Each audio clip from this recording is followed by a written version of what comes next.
Welcome everyone to ConCon 1787, the Constitutional Convention. I thought the nomenclature for giving a name to modern conventions would be a little funny for a topic like this. Think of like Comic Con, MegaCon, Constitutional Convention, ConCon. My name is Robert. I am one of the adult services librarians here at the Leesburg Public Library. A little just background about myself and why I'm doing this presentation. I do, along with my master's in library and information science, have a bachelor's in history with a concentration specifically in American history. So it's been a lifelong passion of mine, particularly the early national period, the Revolution. Are great of great interest to me. So I like kind of diving into it and teaching people what I know and learning about what I don't know with it. So for this specific program, I just thought it would be a great idea to put a spotlight on some national history with a little bit of political science and a little bit of philosophy in honor of Constitution Day. That is on the 17th of September every year. As well as Constitution Week, which starts on September 17th up until the 23rd. The Constitutional Convention has only been referred to as such after the fact. It was contemporarily known as the Federal Convention, the Philadelphia Convention where it took place, or the Grand Convention at Philadelphia. It was a gathering of representatives from the original former colonies, now states, to come up with a solution that on issues that were affecting their current country, the current union that they were in under the Articles of Confederation. We can go back as far as the Magna Carta to find all the inspiration and all the origins of the political philosophy that was kind of poured into our current Constitution. But for this, I'm going to be sticking to immediate events preceding, during, and after the convention itself.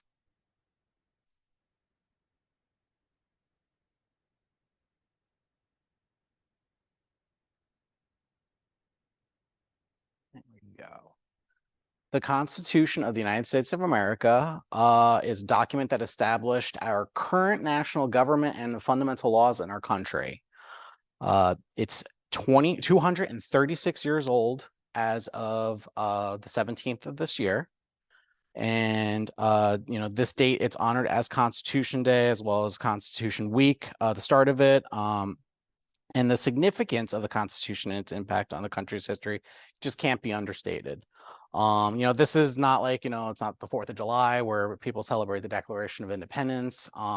It's a little more nuanced, but it's still something that should be recognized, given how honestly, more important it is in our daily lives compared to some other things that we celebrate in the country.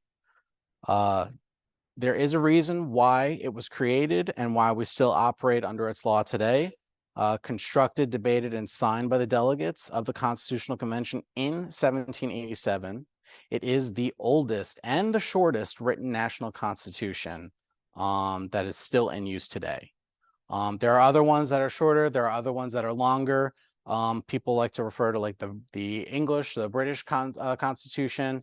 That is not codified. There is no written document for their constitution. It's just their body of laws that they constantly change over the centuries, stretching back to, time immemorial and during when the country first developed. But ours is, this is an actual written piece of paper that you can visit in Washington, D.C., along with the Declaration of Independence.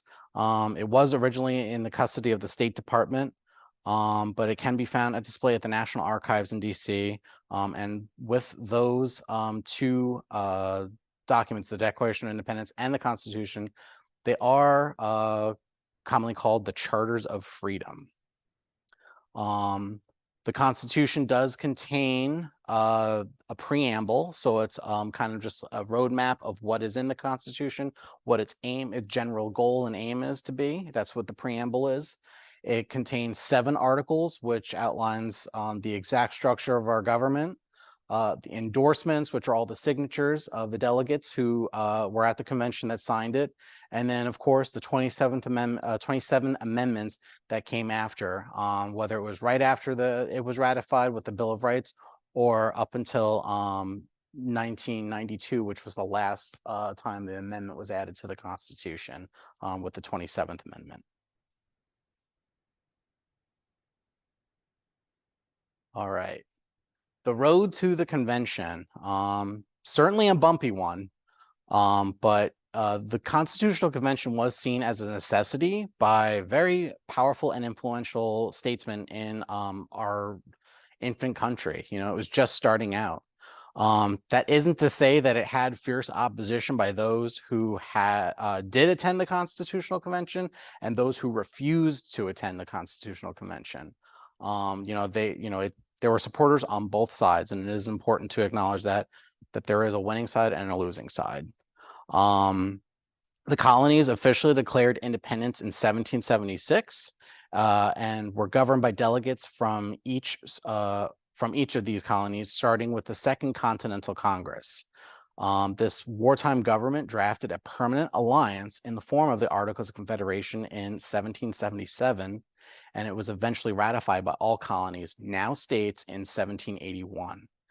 So this is the Confederation period, starting of the Confederation period in our history. It was the kind of the post-revolutionary government that was first put in place.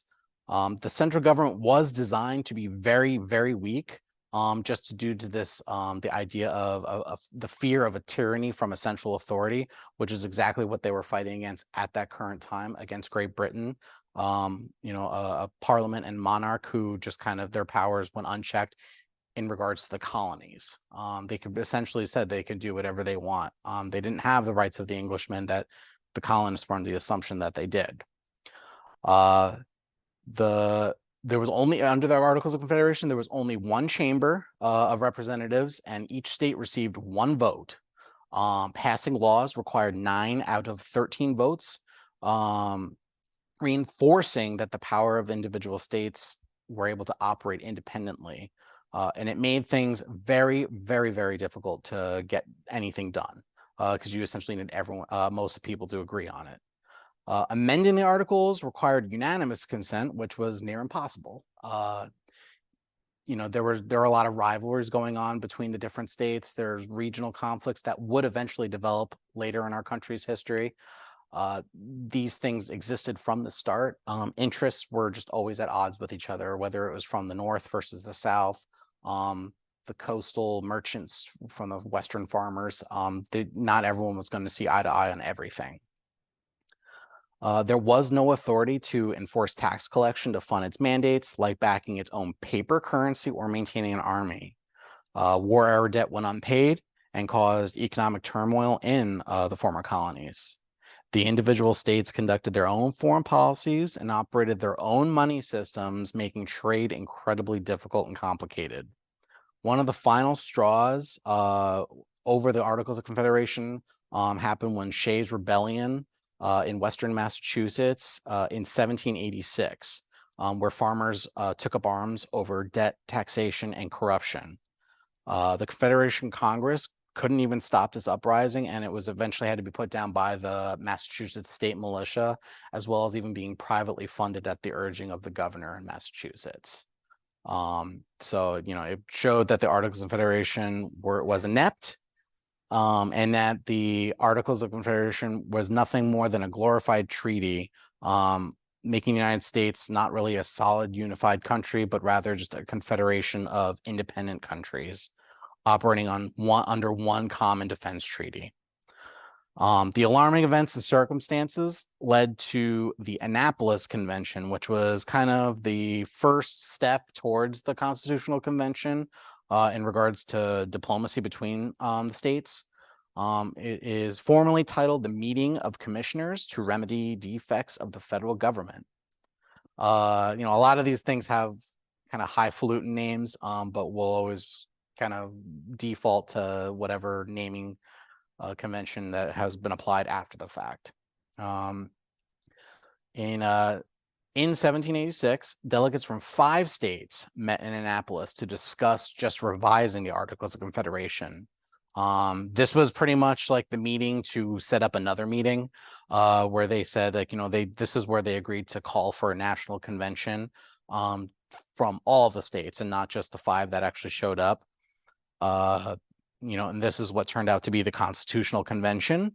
The original intention was just to amend the Articles of Confederation to correct some of its weaknesses, but it soon became apparent that they were pretty much going to have to throw the baby out with the bathwater and just start from scratch with a new government and obviously a rewritten new document that would result from the convention. The location of where the convention was going to take place, the first meeting happened in Annapolis in Maryland. This one was decided to be happening at the old Pennsylvania State House. We call this building Independence Hall now to signify the meetings and the declarations that came out of there from the Continental Congresses, the first and second during the American Revolution, before and during, I should say, as well as where the Declaration of Independence came out, and where the national government actually convened under the Articles of Confederation until 1783, when the war ended. Philadelphia was the epicenter of colonial and now national politics for the former colonies, and it was where the future of the nation was going to be decided once again. These are some pictures of Independence Hall. I've been there. It's really cool. The Liberty Bell is also in the vicinity, but it's a really cool trip if you ever go to Philadelphia. So the delegates, which would be kind of the most important part of the convention itself, much like the Continental Congresses preceding it and during the Revolution, each state sent representatives to Philadelphia to discuss the future of the country. 12 of the states would be in attendance at some point during the convention. Rhode Island was the only state that did not send any delegates. They chose to actually boycott the convention, just showing a strong bias against any effort to increase the central authority, because that was the ultimate goal, was to kind of give some teeth to their central government, and Rhode Island was, more than happy to not have any central authority with any more power than it already had. Even though the state legislature in Rhode Island refused to go, there was in quotes, letter from certain citizens of Rhode Island to the federal convention, and it was an attempt of the influential citizens to offer their support. So the entirety of the state of Rhode Island wasn't against it. It was just the representative body that was in Rhode Island that was against it. Delegates from New Hampshire didn't even arrive until 2 months into the debates. And it's just important kind of like, thinking of the timeline of it. The New York delegates, with the exception of Alexander Hamilton, who was the only one that stayed, the rest of them abandoned the convention in contempt before the New Hampshire delegates even arrived. So at that point, Alexander Hamilton was the only one that was there representing New York. There were a total of 70 appointed delegates for the convention, but only 55 actually met in Philadelphia at one time or another. Kind of like there wasn't 55 people in one room at one time necessarily. George Washington was a delegate from Virginia, being named president of the convention due to his enormous popularity during the Revolution, and often considered the most famous American for his role as the general during the Revolution. Fellow statesmen even convinced him to come out of retirement just for this. Benjamin Franklin was present for Pennsylvania and was the oldest delegate. James Madison, one of the prominent authors of the soon-to-be Constitution, would be one of the most important figures during and after the convention. There's also a laundry list of very powerful statesmen that you may recognize on there. Gouverneur Morris, George Mason, James Wilson, Charles Pinckney, Roger Sherman, and William Patterson are all very prominent founding fathers that were present during the Constitutional Convention. Some noticeable individuals that were absent from this meeting of minds include people like Thomas Jefferson and John Adams. They're the ones that usually spring to mind when you think of the founding of our country, and they were there, when it came to the Declaration of Independence and the Revolutionary War, but they were actually currently serving the government, the Articles of Confederation government, for the 13 states abroad as diplomats. Thomas Jefferson was in France and John Adams was in England. So they did not participate in the debates or the actual meeting at the Constitutional Convention. They didn't offer any of their ideas for restructuring the government during the time. Others that weren't present that did have an impact after the fact when it came to ratification included Samuel Adams, John Hancock, and Patrick Henry. There's familiar faces and unfamiliar faces, or I should say new faces that came to prominence during this, moving from one generation, as I call the founding fathers, to the framing fathers. The long summer, which is kind of affectionately called when the Constitutional Convention actually met, because it met before summer started and it ended right around the end of summer. It was set to start on May 14th in 1787, but only 2 states had actually arrived in Philadelphia at the time, and it was, of course, Pennsylvania and Virginia. They did need a quorum of 9 states to even start the proceedings for the convention. And it was on May 25th that enough representatives from the different states did arrive to convene the actual meeting. The constitutional debates would last 116 days from May 25th until September 17th.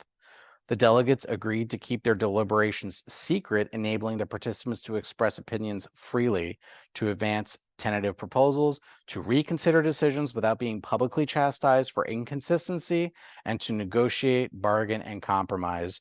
The secrecy of the meeting was, I think, a very important kind of procedure to follow, because it ensured that something would actually get done. It's not a typical like political campaign. This is people who actually knew what they were talking about, and you don't need the public to kind of influence it.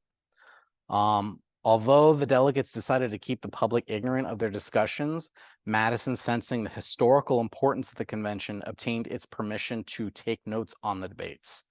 Other members sometimes helped by giving him copies or outlines of their remarks. Madison's notes, which were published after his death, constitute practically the only dependable source of information concerning the actual debates that took place over this long period. The recollections of other delegates written after the convention had adjourned supplement them in part. So this is kind of the only one that's like all-encompassing. There are others that are like, here's this, maybe something that had to do with them, but Madison was all-encompassing. As mentioned previously, this was an opportunity for the state representatives to discuss changes to their current national government, whether in the form of amendments or a new government altogether. Topics to discuss include representation, interstate commerce, taxation, and the structure of the national government. Numerous plans were put forth by delegates from different states. The most prominent and influential ones would be like the Virginia Plan, the New Jersey Plan, and the Connecticut Compromise. Other plans were introduced, like the Pinckney Plan or the British Plan, introduced by Hamilton as a last resort, but both were disregarded. The Virginia Plan specifically, this is a little graphic of how the kind of government would be structured. The Virginia Plan, also known as the Randolph Plan for its sponsor, also called the Large State Plan due to its favoring of the larger population states, was drafted by James Madison right before the start of the convention. This plan was to set the stage moving forward when considering the objective of the convention. It sought to fundamentally change the national government by getting rid of the Articles of Confederation and creating a new government. It was not adopted in its entirety and did cause ire in some of the smaller state delegations. There were some unique elements to the plan that were eventually folded into the final product of the Constitution, as well as others that were immediately tossed aside. We see the ideas of proportionate representation, a bicameral legislature, that's 2, with an upper and lower house, and 3 defined branches of government, the legislative, executive, and judicial. This is kind of one of the main ones that kind of main plans that formed like the grander scheme of what our government eventually came to be. And then we have the New Jersey plan. You think of one for the large states. This one was definitely in favor of the smaller states. It was proposed by James Patterson, and also known as the Patterson Plan, or the Small State Plan. This was a reactionary plan in response to the presentation of the Virginia Plan. It acknowledged that the Articles of Confederation only needed to be amended and the new Constitution need not be written. The objective was to keep a unicameral legislature with each state getting 1 vote. The smaller states did not want both legislative bodies being represented based on population, because they would be at a great disadvantage when you're comparing population sizes to larger states. They felt like they were going to be kind of like, unheard. The smaller, let me see, lost my place. Other new powers granted to the national government would include raising funds through tariffs and taxation of states based on population and regulating interstate commerce. A federal executive chosen by the legislature and judiciary would even exist under this plan as well. It was rejected by the delegates early in the convention, but it would inspire certain provisions into the new Constitution, like having the upper house, the Senate, based on equal representation as opposed to population. And then we come to the Connecticut Compromise. It was also called the Great Compromise of 1787, or the Sherman Compromise. And it was an end result of the debate over representation in the new national government. Roger Sherman of Connecticut would spearhead this effort to reconcile the large and small states. After the New Jersey plan was voted down, a new committee was formed with a representative from each state to determine a solution and break the deadlock. Eventually, aspects from both plans, the New Jersey and the Virginia plan, were adopted, making the legislature bicameral with the Senate and a House chamber. The Senate would be equal representation and the House would be based on population. To appease the larger states even more, it was agreed that revenue bills must originate in the House.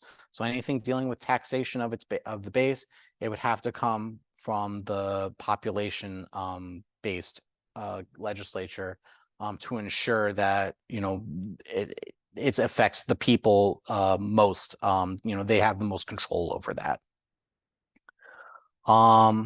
Further compromises were made to avoid similar problems found with the Confederation Congress. The Senate would give separate votes to representatives, so states did not have to vote in blocks. 2 senators from the same state could vote differently from each other. Think of, the Senate has 2 representatives from each state, so it doesn't have to be 1 vote, 1 state. It could be 2 on separate sides. The delegates would adopt these measures by the narrowest of margins, 1 vote. These provisions were the outline for the actual drafts of the actual Constitution itself.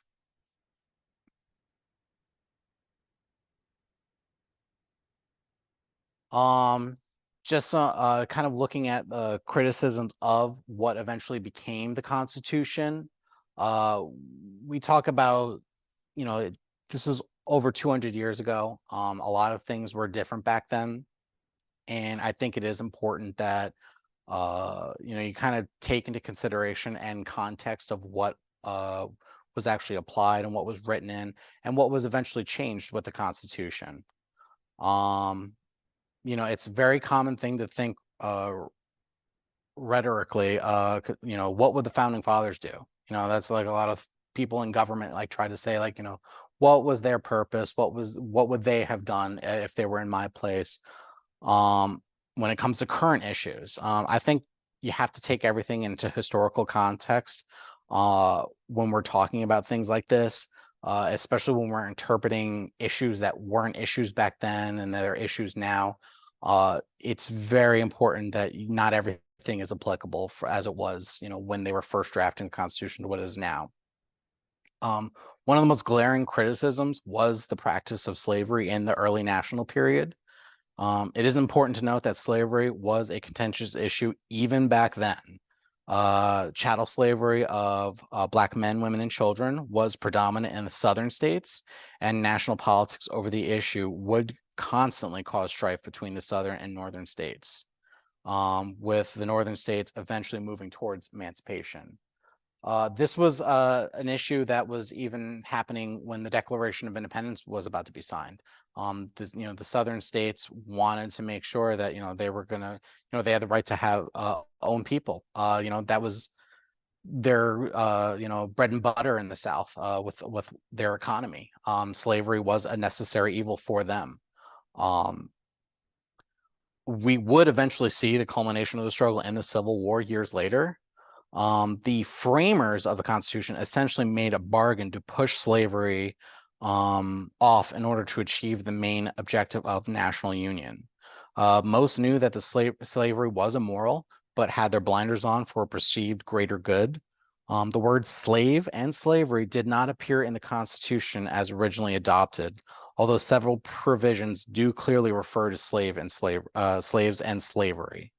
The slave trade clause prohibited Congress from interfering with the importation of persons until the year 1808, essentially giving the international slave trade a sunset date. There was also the Fugitives from Labor Clause, which prohibited states from freeing slaves who fled from another state.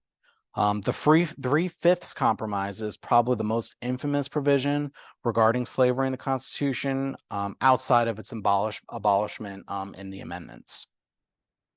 It was part of the bargaining to determine the amount of representation for slave states. Other persons who were by default slaves would count as 3/5 of a free citizen for taxation, for tax and representation purposes. That was always the issue, is they're not even citizens. Why would you count them in your population? And this was the bargain that they made: 3/5. They're not a full person; they're 3/5 of a person. The rights and privileges of citizens were by default reserved for men. Women had few rights in colonial America, and little changed once the United States was founded. States were given the authority to determine voting qualifications, and all with a temporary exception of New Jersey, restricted voting to men that met property qualifications. Suffrage movements would develop decades later, culminating in the passage of the 19th Amendment, which guaranteed women the right to vote. Citizenship rights would expand based on class, race, and gender through constitutional amendments. These amendments acknowledged the lack of protections and the rights denied certain groups of people from the inception of the Constitution.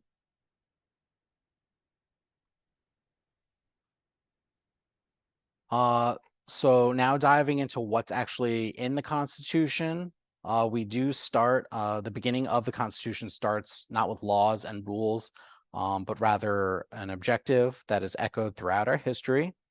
The preamble has often been a source of inspiration as well as a wellspring of controversy due to its purpose in the document. What is the purpose of the preamble and the Constitution as a whole? Is there constitutional authority when we consider what is said in the preamble? The opening lines, "We the people," is extremely powerful in and of itself. It signifies who is establishing this Constitution, and that it is a group of individuals and not state powers. There is a distinction when we're talking about people and governments. To form a more perfect union signifies the place of weakness the country was coming from under the Articles of Confederation. We talked about how insufficient the Union of States was before. These words are not claiming that it is a perfect form of government, but it is acknowledging it is better than what they had before. The preamble continues to list reasons for the Constitution, like establish justice, ensure domestic tranquility, provide for the common defense, promote the general welfare. All common sense goals in the abstract. The line "secure the blessings of liberty to ourselves and our posterity" shows the lengths they went to protect individual rights from government tyranny, a system that they hoped would carry into future generations. The declaration at the end of the preamble, "do ordain and establish this Constitution," reflects on the codified and written nature of the specific document, which was a far cry from other examples where constitutions were more loosely a collection of written and unwritten laws and traditions, like Great Britain, like I mentioned before. The preamble should be considered a rhetorical blueprint of the Constitution's purpose, stylish words to convey a message with little basis in legal interpretation. A big argument that comes with constitutional law these days is using the preamble as context for passing laws or okaying laws or interpreting laws. The preamble is just a preamble. It's a little paragraph that says this is what we intend to set out to do. That's the thing that, when people think, what would the founding fathers do? You look at what the preamble says. That's what they would want to do. The actual laws are found in the articles that are to follow. So the Constitution, following the preamble, it gets into the meat and potatoes of what the governed document actually holds. We have 7 articles, each outlining the laws and powers associated with different aspects of our federal government. Article 1 addresses the legislative branch, specifically the House of Representatives and the Senate. We find the list of powers granted to this legislative body, like the power to tax, coin money, and raise an army. It is noticeable that these were major issues in the Articles of Confederation that have now been included in the new Constitution. Article 2 focuses on the executive branch of the national government. Article 3 outlines the authority of the new judicial branch, establishing a national court system. Running through the rest of them, Article 4 discusses the relationships between each state and the new federal government. Article 5 goes over the amendment process. Article 6 establishes the supremacy clause, indicating that the federal government supersedes the states in matters of contradiction. So if the state says one thing and the federal government says another thing, the federal government's right. And Article 7 states the requirements for the actual Constitution's ratification,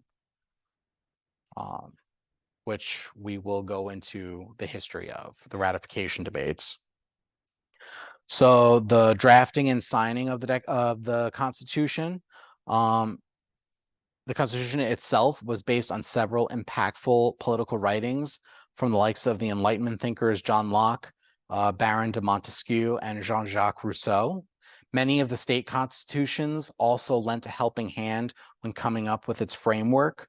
Much of what was already in the Articles of Confederation found itself incorporated as well. The Committee of Style and Arrangement was created in the final days of the convention to write a final draft of the Constitution before it was voted upon. Gouverneur Morris was named the head of the committee and is justly given credit as the chief draftsman.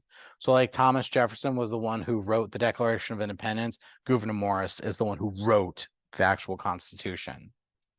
Other members included James Madison and Alexander Hamilton, both dominating contributors to the convention as well as the ratification efforts in the states. Benjamin Franklin would give a speech at the end of the convention to convince the delegates to endorse the final product. He admitted it was flawed, but it would be the best thing that they could ever come up with.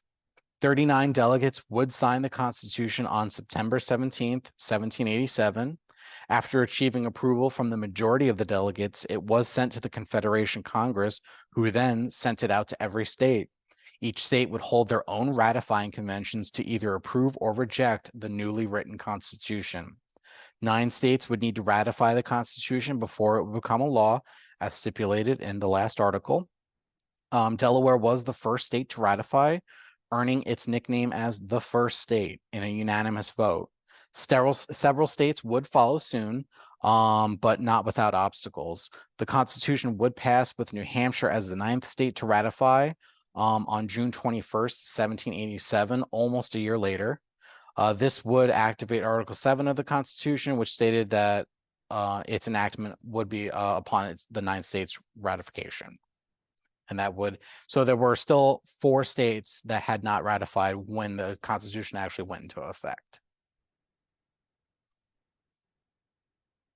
So the state ratifying conventions For the Constitution to become supreme law of the land, it required 9 states.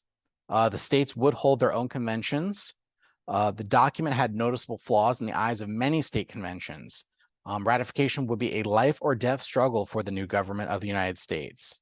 Ideological and eventually political lines were drawn out of the debate floor of these conventions. This is where we saw the birth of political parties, essentially, was whether they were in favor of the Constitution or against the Constitution.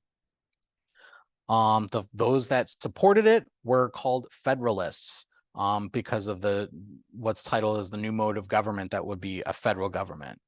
The opponents or critics of the Constitution would be called anti-federalists. Very original, I know.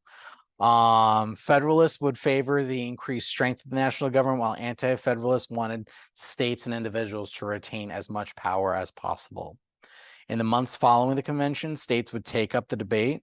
Delaware was the first to ratify, then Pennsylvania, New Jersey, Georgia, and Connecticut.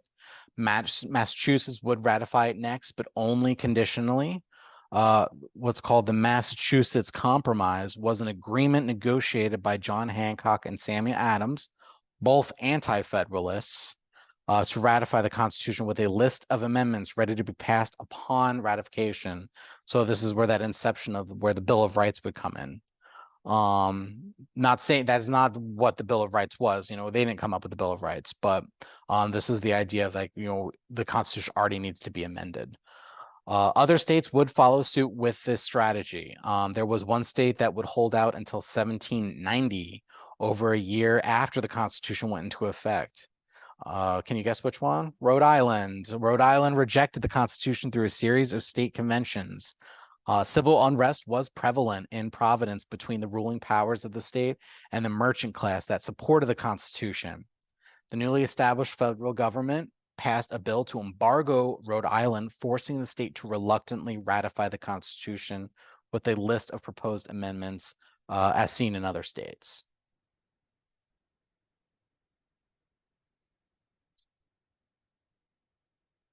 The ratification battles. What is a little unique about the states of Virginia and New York is that the legality of the Constitution didn't even hang upon their ratification.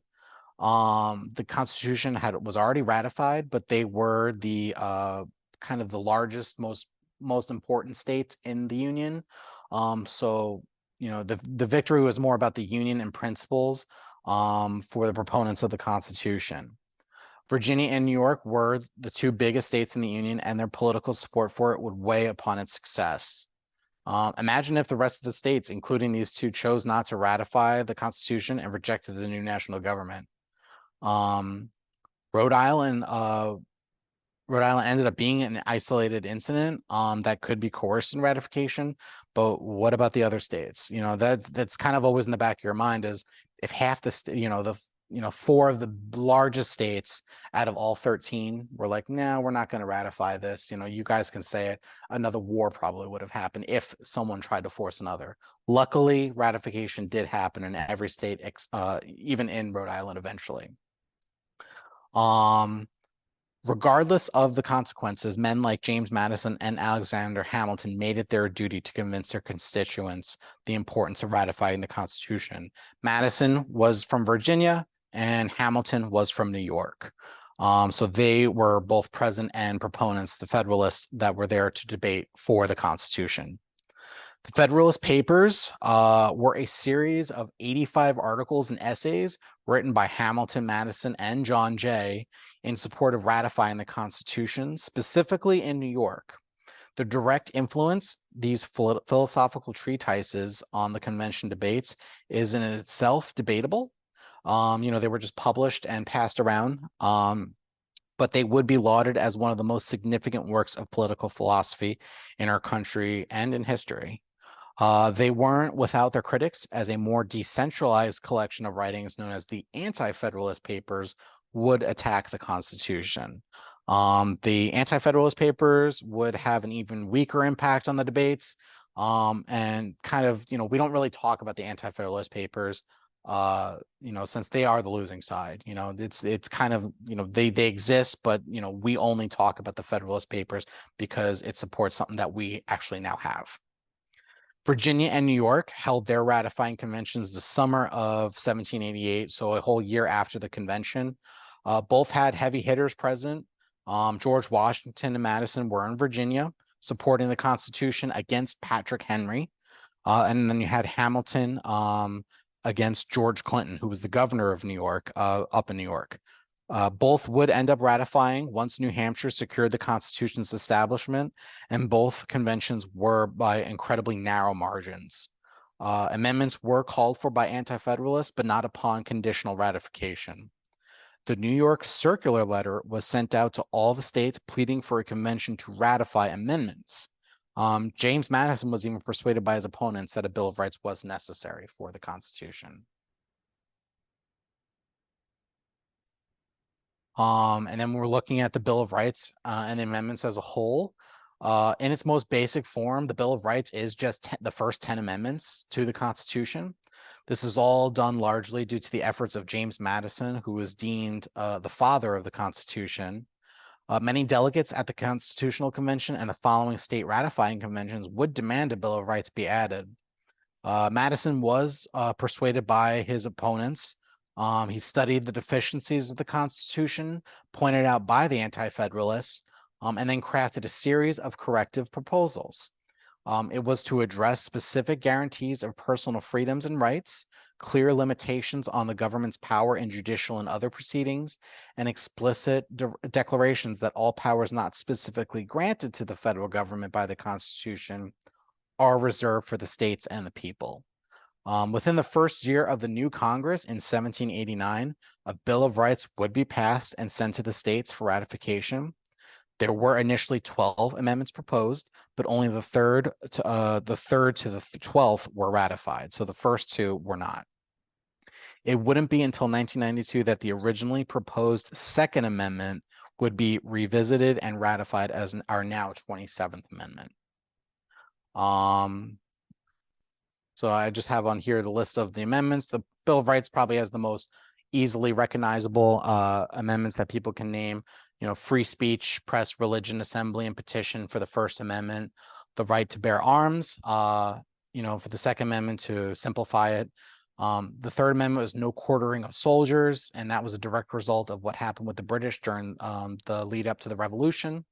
You have the Fourth Amendment, no unwarranted searches or seizures. Fifth Amendment is essentially about due process and double jeopardy, self-incrimination, especially the right to have like a grand jury, when charges are brought against you. The Sixth Amendment is about having a speedy and public trial. The Seventh Amendment gives you the right to have a trial by jury. The Eighth Amendment is no cruel and unusual punishment is allowed. The Ninth Amendment, this is my teacher used to call it the oh crap amendment, because essentially what it is, it's saying that, you know, the Constitution has, you know, a written out list of everything that the federal government can do. That doesn't give the federal government carte blanche to do whatever it wants. It says if it's not in the Constitution, whatever those powers that be are granted to the states and individuals to exercise. The Ninth Amendment has it's a lot of debate and stuff in terms of its interpretation, even to modern day now, because the federal government does a lot of things that it does not have a power to that is explicitly listed in the Constitution. And then and then the same thing with the 10th Amendment, powers reserved to the states and people. That's all it is. It's just anything else that's not explicitly for the federal government. And then obviously we have 17 other amendments, including the abolition of slavery for the 13th, the prohibition, the repeal of prohibition, all these different, the term limits for president. A lot of issues change over the debates, what our government can do for us as a society. Things do change with the societal issues, I should say, and what the government's role is it. And that is exactly what the amendment process is for. We have the amendments there to make the Constitution better for us. It's supposed to reflect, what we as a society are, and it's meant to be hard to change the Constitution. The whole amendment process, it requires 3/4 of the states to ratify them. It's meant to be an uphill slog, because it shouldn't be easy just to change your government at the drop of a hat. And it's clearly worked 27 times before. So if things do need to change with it, maybe you'd pass it. We need to have another amendment. But I am going to leave you with this little story. On the last day of the convention, a lady, as the delegates started walking out of Independence Hall into the streets, everyone knew what was going on, but the proceedings were, private. A woman came up to Benjamin Franklin and asked, well, do we have a monarchy or a republic? And he responded, a republic if you can keep it. I still think that those words ring true. It's up to us as individuals, citizens, to kind of keep our country and our government working. You do have to ask yourself, we ask ourselves this from over 200 years ago to today, is this the best we can do? Is the Constitution, our form of government, the best government we have? If not, what is better? How do we make it better? Is it just as easy as getting another amendment passed, or is it something that we have to have another convention about? But with that, that is the end of the survey of the Constitutional Convention, and I want to thank you all for being here.